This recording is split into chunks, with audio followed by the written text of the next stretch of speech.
Subscribe کریں ہمارے channel مسلم update کو اور روزانہ ویڈیو دیکھتے رہیں۔ شکریہ۔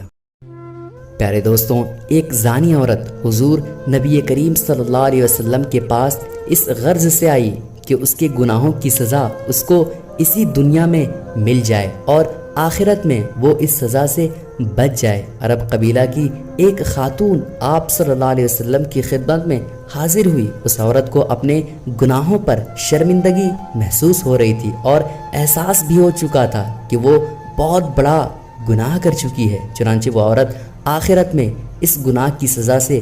بچنا چاہتی تھی اور اس دنیا میں سزا کو پورا کرنا چاہتی تھی، لہٰذا سرکار دو عالم صلی اللہ علیہ وآلہ وسلم کی بارگاہ میں حاضر ہوئی اور کہنے لگی کہ اے اللہ کے رسول صلی اللہ علیہ وسلم، مجھ سے بہت بڑا گناہ سرزد ہو گیا ہے، آپ مجھے اس دنیا میں اس کی کوئی سزا سنا دیں۔ پیارے دوستوں، اس عورت کو کیا سزا سنائی گئی اور اس واقعے کی مکمل تفصیل کیا ہے، آج کی اس ویڈیو میں آپ کو تمام تر تفصیلات سے آگاہ کیا جائے گا اور ساتھ ہی ساتھ آپ کو زانیہ اور بدکار عورت کی پہچان کے حوالے سے بھی چند باتیں بتائی جائیں گی جن کے ذریعے سے آپ زانیہ اور بدکار عورت کو آسانی سے پہچان سکتے ہیں۔ اس لیے ویڈیو کو آخر تک ضرور دیکھیے گا اور آگے بڑھنے سے پہلے آپ سے گزارش ہے کہ اگر آپ نے ہمارے چینل کو سبسکرائب نہیں کیا ہے تو ضرور سبسکرائب کر لیں اور ہماری ویڈیو کو لائک بھی کر دیں اور اپنے دوستوں تک اس ویڈیو کو ضرور شیئر کریں تاکہ وہ بھی ان باتوں کا فائدہ حاصل کر سکے۔ پیارے دوستوں،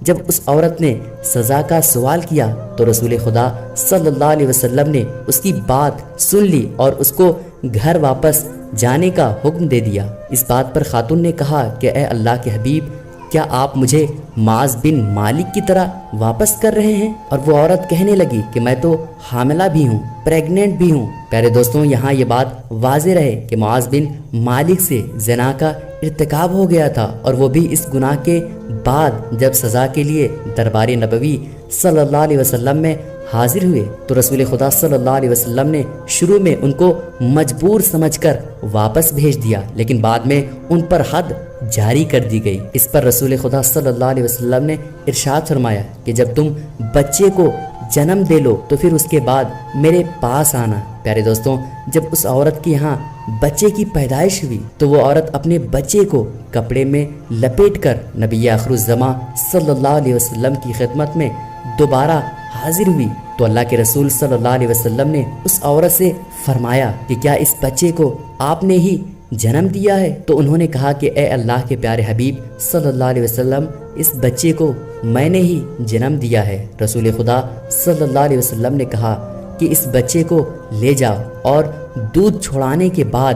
واپس آنا، جب تک یہ دودھ کی مدت ختم نہ ہو جائے تب تک واپس نہیں آنا۔ وہ عورت چلی گئی اور کچھ عرصے کے بعد دوبارہ واپس آئی۔ اس وقت بچے کے ہاتھ میں روٹی کا ایک ٹکڑا تھا۔ پیارے دوستوں، وہ عورت کہنے لگی کہ اے اللہ کے حبیب صلی اللہ علیہ وسلم، اب یہ بچہ خود کھانے لگا ہے، اب یہ اس لائق ہو چکا ہے کہ یہ خود کھانا کھا سکے۔ آپ صلی اللہ تعالی علیہ وسلم نے اس بچے کو لے کر ایک مسلمان کے حوالے کر دیا اور اس کے بعد اس عورت کے سینے تک ایک گڈھا کھود کر عورت کو اس میں بیٹھا دیا گیا اور اس کے کپڑے مضبوطی سے باندھ دیے گئے تاکہ سطر کھل نہ جائے۔ اور پھر اس کے بعد آپ صلی اللہ علیہ وسلم نے لوگوں کو اس عورت کو سنسار کرنے کا حکم دے دیا۔ اس عورت کو سنسار کرنے میں خالد بن ولید رضی اللہ تعالیٰ عنہ بھی شامل تھے۔ انہوں نے عورت کے سر پر ایک بڑا پتھر دے مارا جس کے باعث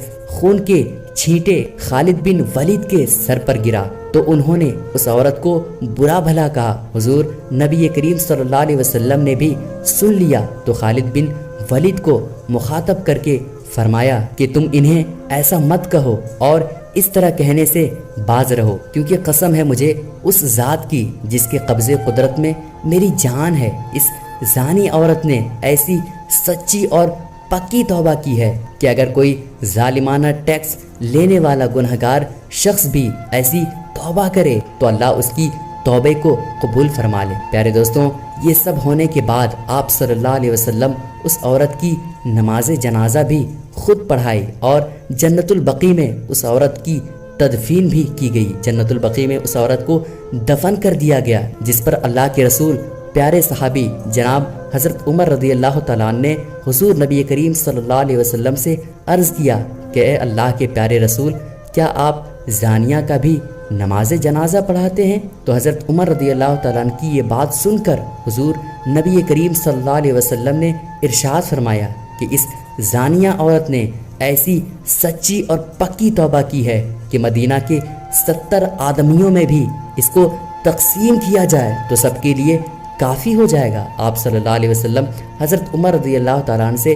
فرماتے ہیں کہ آپ نے ایسی توبہ کبھی نہیں دیکھی کہ کسی نے اپنے گناہ کی بخشش کے لیے اپنی جان بھی قربان کر دی ہو۔ پیارے دوستوں، یہ تو تھی زانیہ عورت کا قصہ جو رحمت للعالمین صلی اللہ علیہ وسلم کے سامنے اپنے گناہوں کا اعتراف کرتی ہے اور پھر دنیا میں اس گناہ کی سزا دی جانے کی درخواست بھی کرتی رہی۔ اس پر رسول خدا صلی اللہ علیہ وسلم نے اس کے بچے کو اس قابل ہو جانے کے بعد کہ وہ خود کھا سکے، خود پی سکے، تو اس پر حد مقرر کی اور اس کو سزا سنا دی گئی۔ دراصل پیارے دوستوں، زنا کے 6 سزا ہیں، جبکہ 3 سزائیں تو اس دنیا میں جبکہ 3 آخرت میں دی جائے گی۔ رسول کریم صلی اللہ علیہ وسلم نے ارشاد فرمایا کہ زنا ایک ایسا بدترین گناہ ہے جس کی سزا اللہ کبھی معاف نہیں کرتا، اور زنا جیسی بدترین سزا 3 دنیا میں جبکہ 3 سزائیں آخرت میں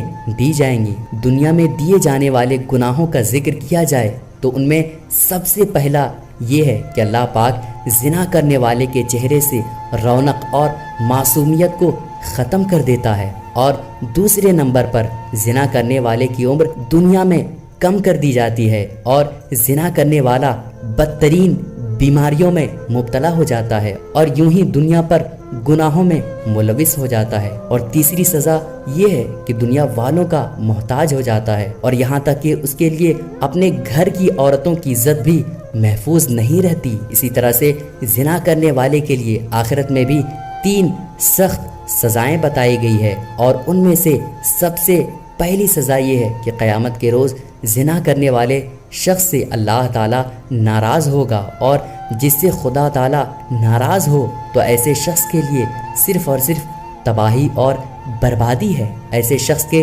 نامہ اعمال سے نیکیاں گھٹا دی جاتی ہے، اور ایسے شخص کے قبر میں قیامت کے دن سخت حساب لیا جائے گا۔ تیسری سزا یہ ہوگی کہ دوزخ ایسے انسان کے لیے تڑپ رہی ہوگی۔ دوزخ اللہ سے یہ فریاد کرے گی کہ اے اللہ، اس انسان کو میری طرف بھیج دے جو دنیا میں زنا کرتا تھا۔ پیارے دوستوں، جس طرح ویڈیو کے شروع میں آپ سے ذکر کیا گیا کہ حدیث کے مطابق آپ کو چند ایسے حوالے دیے جائیں گے کہ جس سے زانی اور بدکار عورت کو پہچانا جا سکتا ہے۔ زانی اور بدکاری کرنے والی عورت کی پہچان کے حوالے سے رسول خدا صلی اللہ علیہ وسلم نے ارشاد فرمایا کہ عورت کا نکاح نہ کرے اور نہ اپنا نکاح کرے، بس بدکار وہی عورت ہے جو اپنا نکاح خود کرتی ہے۔ پھر سیدنا ابو موسیٰ رضی اللہ تعالیٰ عنہ بیان کرتے ہیں کہ رسول خدا صلی اللہ علیہ وسلم نے ارشاد فرمایا کہ جو عورت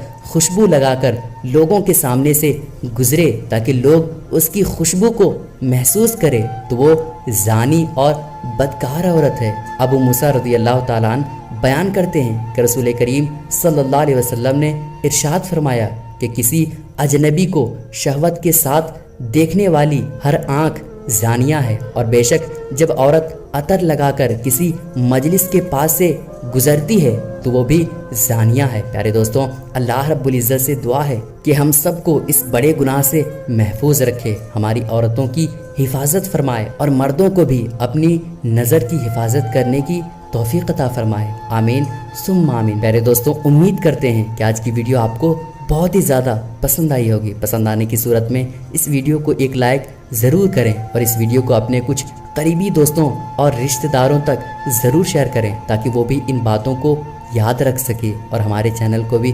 سبسکرائب کر لیں۔ پھر ملیں گے کسی اچھی ویڈیو کے ساتھ، تب تک کے لیے خدا حافظ۔